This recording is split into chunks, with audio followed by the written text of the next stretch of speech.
Hello, welcome. I'm Kathy Freeman, and I'm glad that you're here with me today. Let me get rid of that.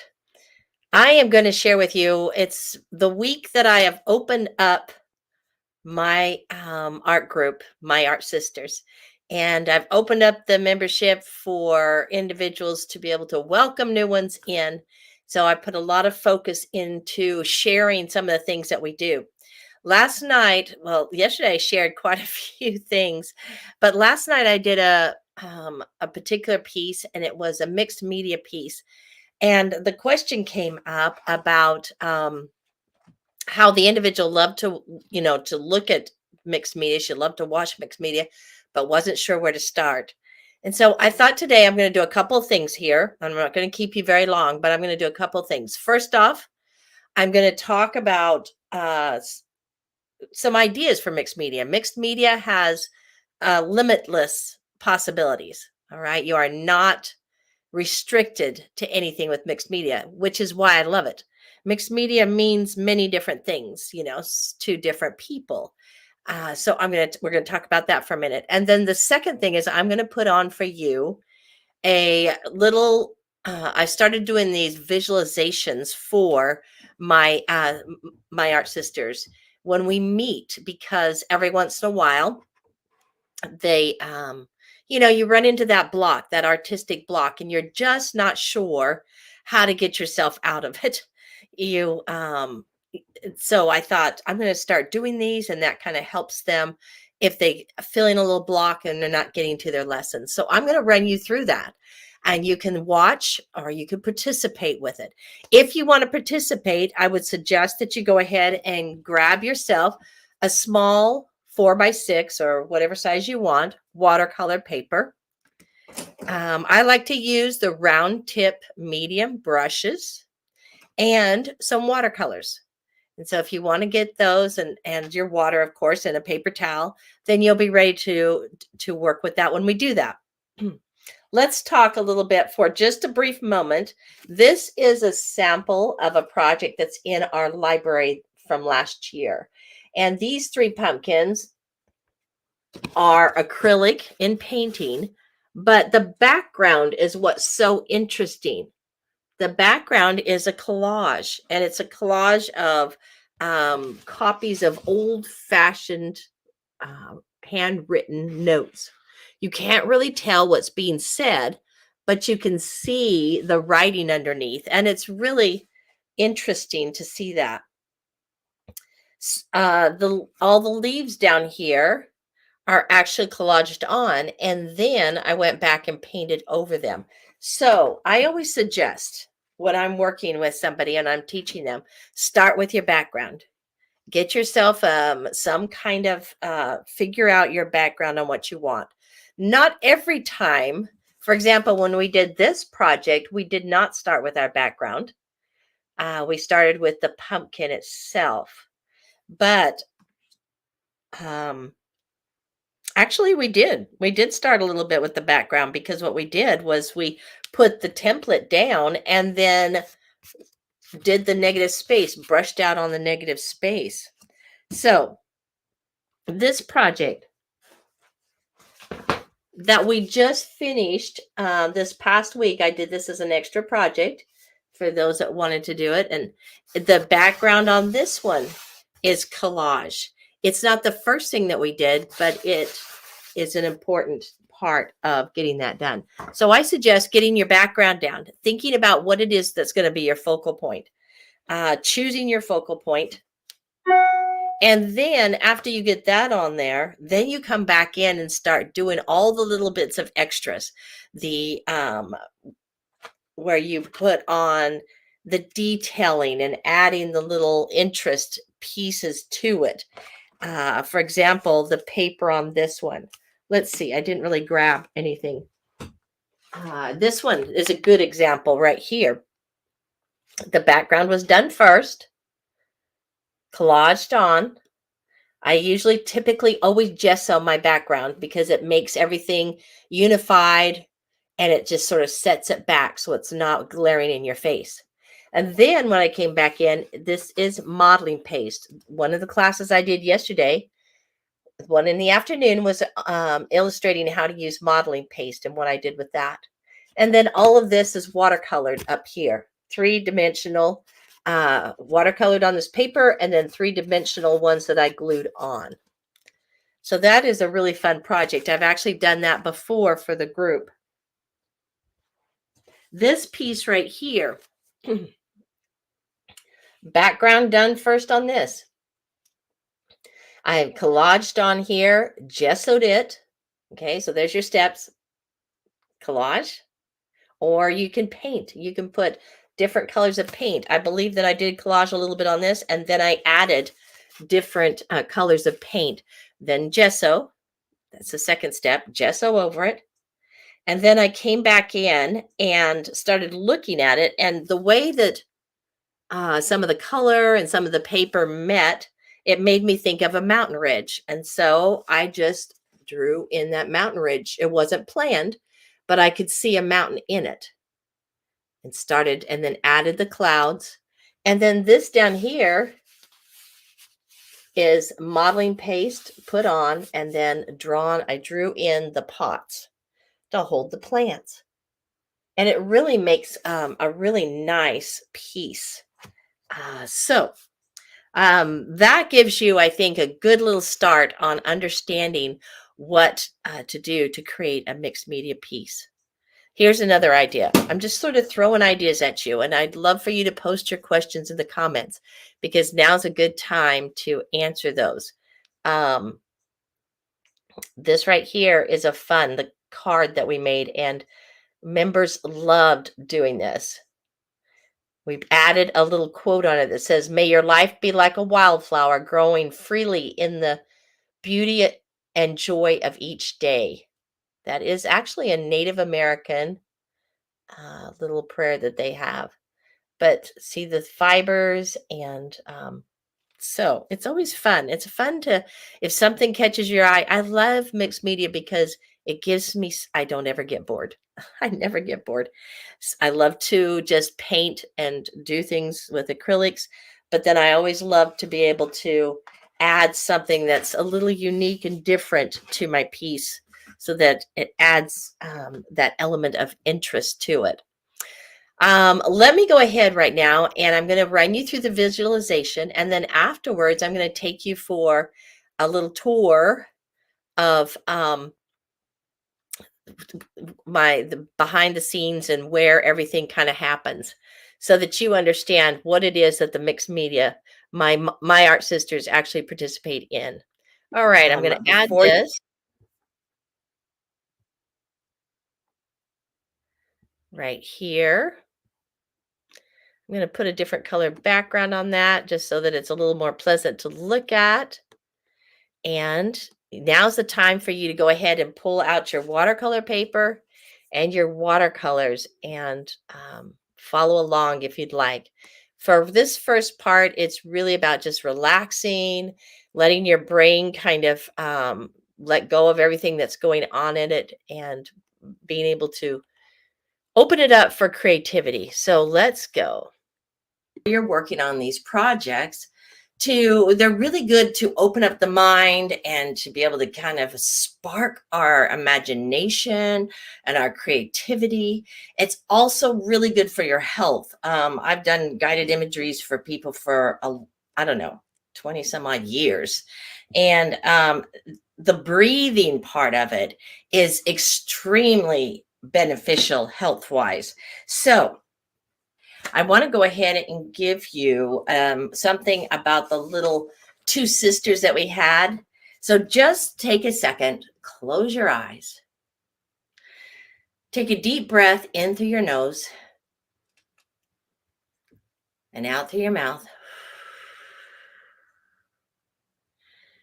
And do that several times. And you might even find yourself yawning, which is really good because you're lifting a layer of stress right there. So just relax and kind of just let your mind go. Don't be thinking about everything that's going on, and just relax. And what you're going to kind of focus on is keeping that breathing going. Okay. Breathing in through your nose and out through your mouth, and just listen and let your mind just flow. Okay, let it just kind of flow. And some of the images. And after we're through, we're going to start playing here. Okay. Two sisters. I want you to imagine this scene. Two sisters, full of joy and laughter, are at the beach on a sunny day. The sky is a brilliant blue, and the sun casts a warm golden glow over everything. The gentle sound of waves lapping against the shore mixes with the distant cries of seagulls. The older sister, with her hair tied up in a ponytail and wearing a bright pink swimsuit, is holding a colorful pail in one hand. The pail is a cheerful shade of blue with yellow handles, and it's filled with seashells they've collected. She's kneeling near the water's edge, concentrating as she builds a sandcastle. The sand is soft and warm beneath her knees. Her younger sister, with her hair in pigtails and wearing a sunny yellow swimsuit, is bouncing a vibrant beach ball. The ball is striped in shades of red, blue, and green. And she giggles with delight as she tosses it up into the air. The ball bounces lightly on the sand, occasionally rolling toward the waves. The sisters are close, their smiles wide and their eyes sparkling with excitement. Occasionally, they exchange playful glances and laughter, their happiness infectious. Nearby, a blanket and a small cooler rest under the shade of an umbrella, hinting at a relaxing afternoon ahead. The air is filled with the smell of salt water and sunscreen, and the entire scene is a perfect picture of carefree summer fun. Take another deep breath in, blow out, and kind of anchor some of those thoughts that came into your mind, those images that you imagined as it so wonderfully described a scene for you. This image actually captures the simple joys of a day at the beach. It highlights the bond between two sisters and their playful activities. So now I'm going to encourage you I'm going to move my things aside, fix my second screen here. I'm going to just grab a small 4x6. I'm going to add this, a small 4x6. Got my water, got my paint brushes, and I've got my watercolors. And I like to use watercolors for this because this really is just kind of a free flowing, the image is, and so the watercolors I think lend themselves very well to that. So let's open that up. Let's see, that doesn't have any water. Better grab some paper towel while I'm handy. And instead of trying to actually create the image of the girls, because you already have that little assignment that I gave to you, let's play with the water. So, let's see, give me a second as I try to move that. Put my paints a little bit more over here. There we go. I'm going to wet down my paper. And I'm thinking about the ocean waves, these two sisters.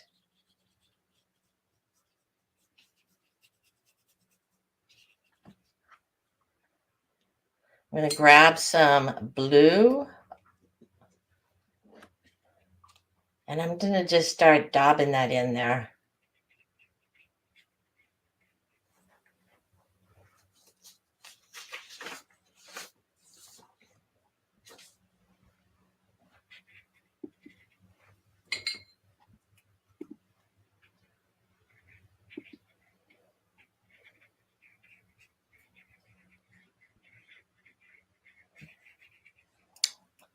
Keep adding that blue.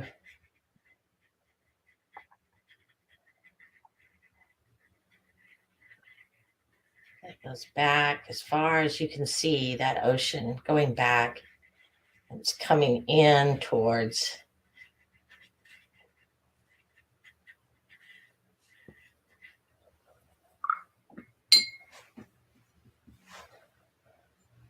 talked about a beach ball, red and blues and greens. So I'm going to grab my red, create a circle.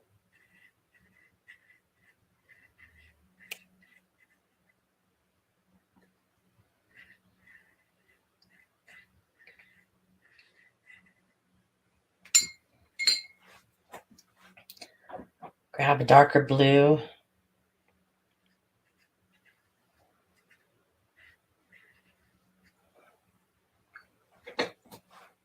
And a green that I've got right here is kind of a yellowy green.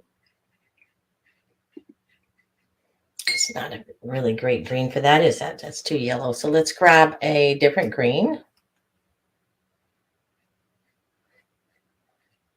Make it some stripes.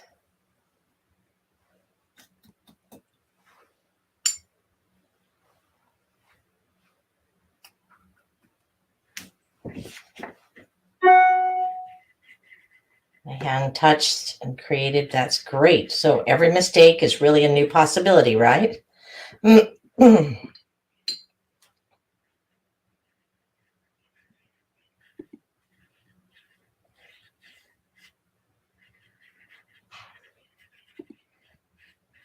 mistake. I like that. That just came to my mind. Every mistake is a new possibility. That's a pretty good little saying, I'll tell myself. Okay, so I've got the, I like how that just kind of curved its little self around there. Okay, let's make some sand, huh? I need sand. What color do I have? That would be great. Well, I actually have my autumn colors here, which would have more sandy colors. Let's go for a gold.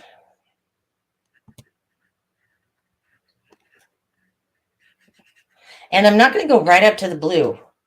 If I leave a little bit of the white, it will kind of be like that foam that is created, right?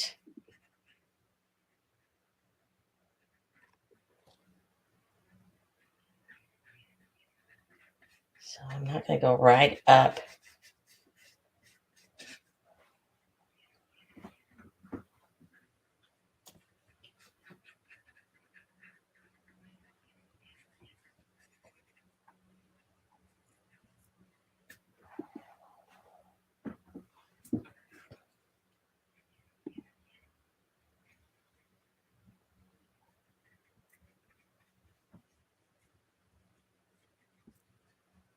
Right around that beach ball.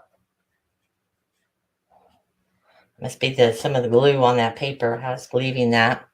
Now, just to add some shadows or variation, I'm going to go for a little bit darker brown.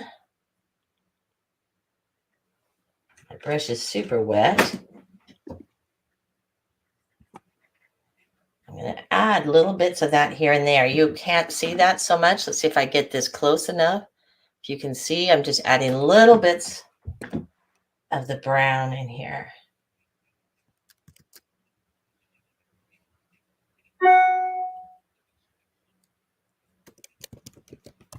Really underneath that ball, we'll put quite a bit of that because of the shadows of it sitting there. Okay.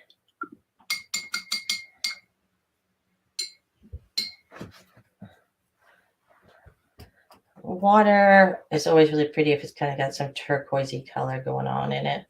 So I'm going to add a little bit of a blue-green into my ocean water. And I just like letting it go back and forth and kind of collecting on its own and spots.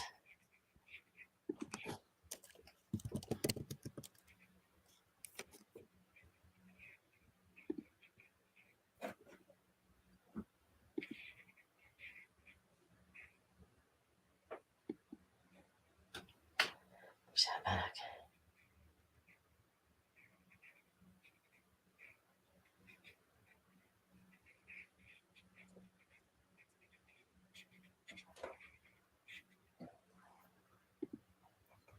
And of course, the water on the ocean is always darker further away it is from us, isn't it? So I'm going to grab a really dark blue. That might be a purple. We'll see as I lay it down. I'm just going to play with it. We're going to create that horizon line. That really dark.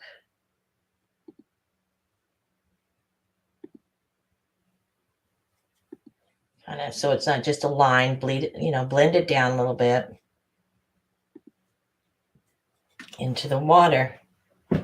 And we've got our water happening here, right? Our ocean water. And it's a sunny day, right? It's a beautiful sunny day. So what can we add for that? Maybe some sunshine and some clouds. I'm going to grab my yellow, of course. And I'm going to bring that right down to the ocean horizon.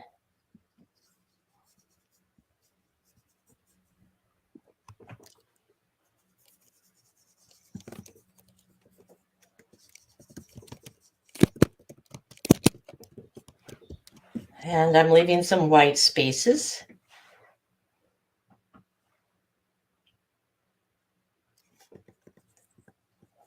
It's quite intense yellow right there, which is just fine.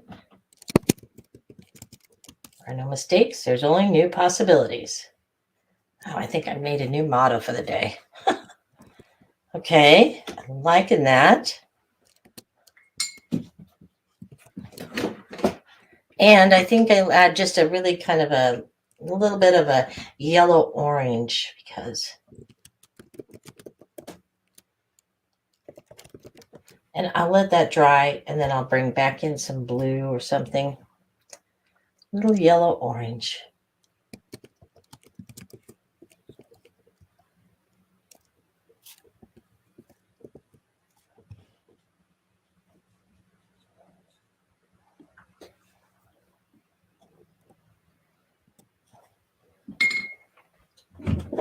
Now, let's take that and dry.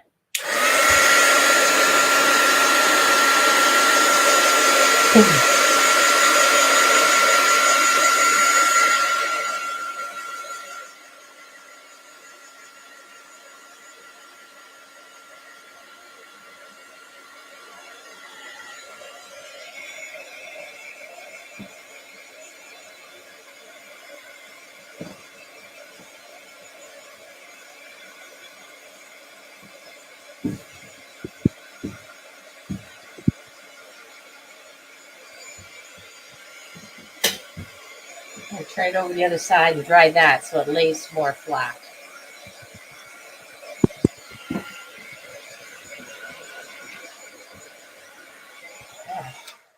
Got a wonderful image happening here.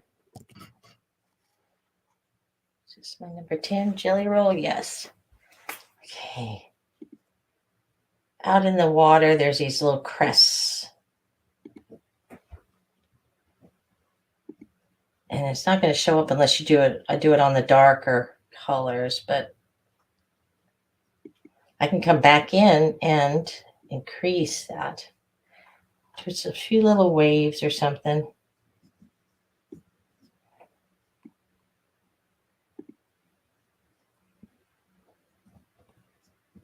Squiggly lines to emphasize.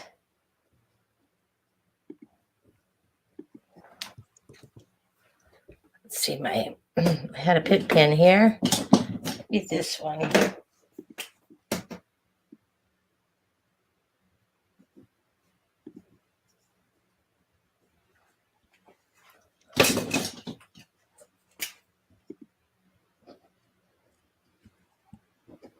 No, it's pretty dry up. Okay. I'm going to use my charcoal pencil. You could use your watercolor pencil. You know how we like to use that and then take the water over the top of it. But I want to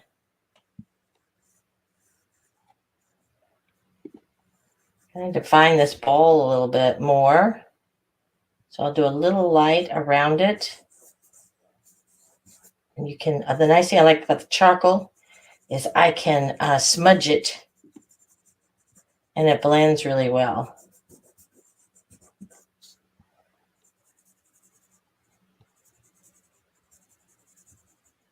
Like the shadows being cast on that.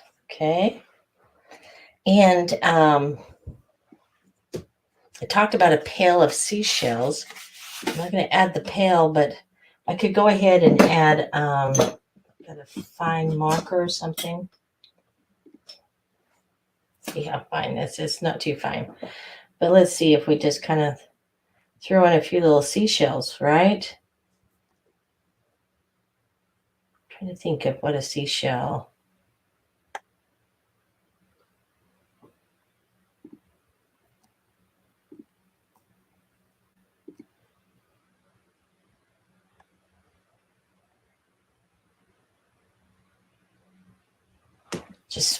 I'm just squiggling some little something under down there.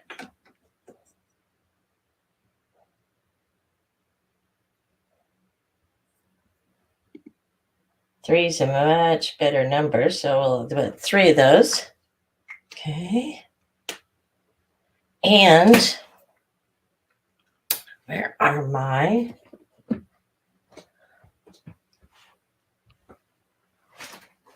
I think I'll pull out my acrylic pastels now. Play with those a little bit. The blues, the blue-green. Let's see if I have a sky blue. I don't have every single color in these, but I've got enough. If you have not used acrylic pencils, I suggest you just get a few of those and try. They have a really rich, creamy tip, and it's when they go on, they're so much different than just a colored pencil. You can blend with them. I love to add a little bit of detailing work with these acrylic pencils. I'm going to do some wavy line there.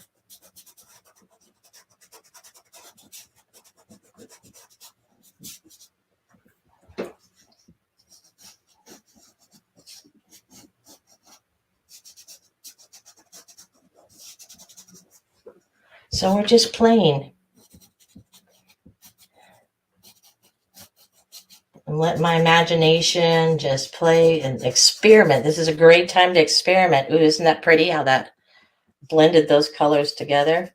This is a great time to experiment with some of your other, products that you have, your different.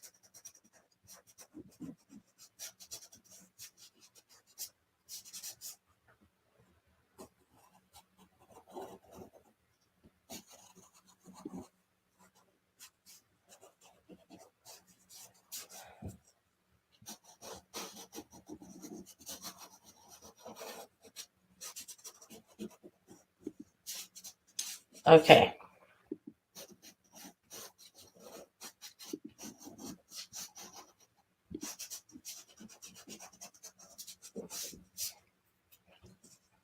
And I'm loving that. Maybe put a little more dark down here, just a teeny bit, to emphasize my curves that were created.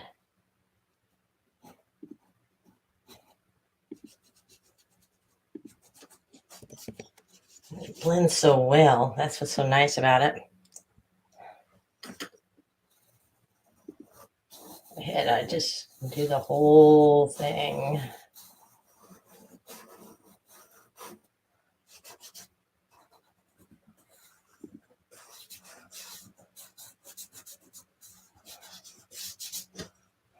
It really define that horizon line. All right, we've got some clouds happening up here. Clouds will sometimes have a little bit of a blue to them, just a little bit.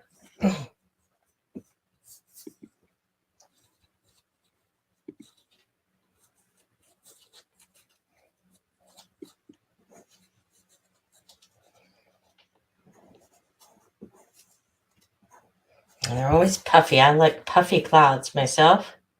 So I'm going to kind of draw those and then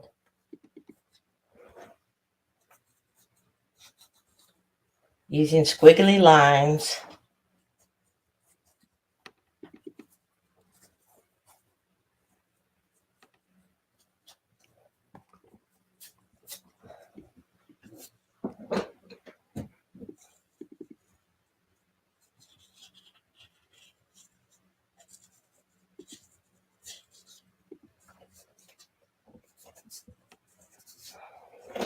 I'm not sure if the blending is that great, but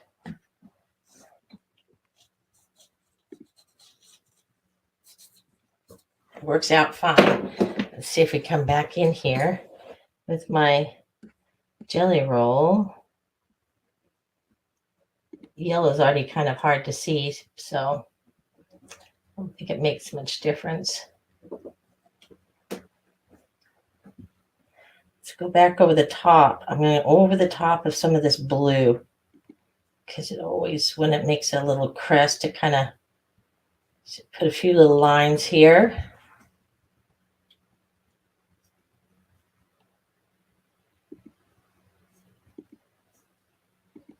It's just little detailing that you can just play with, you know.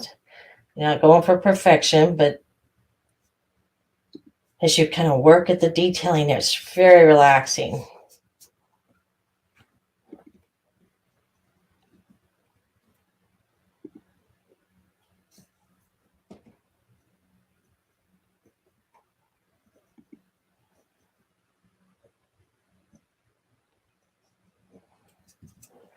There we go.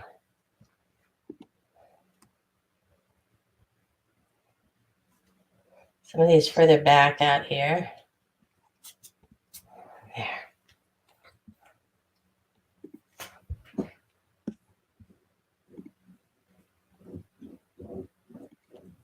Bowl. Go around it with my white. That's great. If you got a white, how much I say, colored pencil, something like that, that would work too. I kind of add a little bit of shadowing on some of these shells. Just a little bit of the gray, charcoal, so they stand out. And there, that was fun.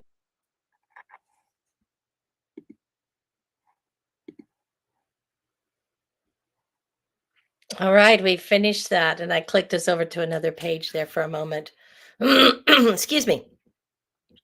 This was a little project that I started doing at the beginning of some of our meetings with my art sisters as we're working on a project. I wanted to give them a little visualization because many times we do feel blocked as artistically.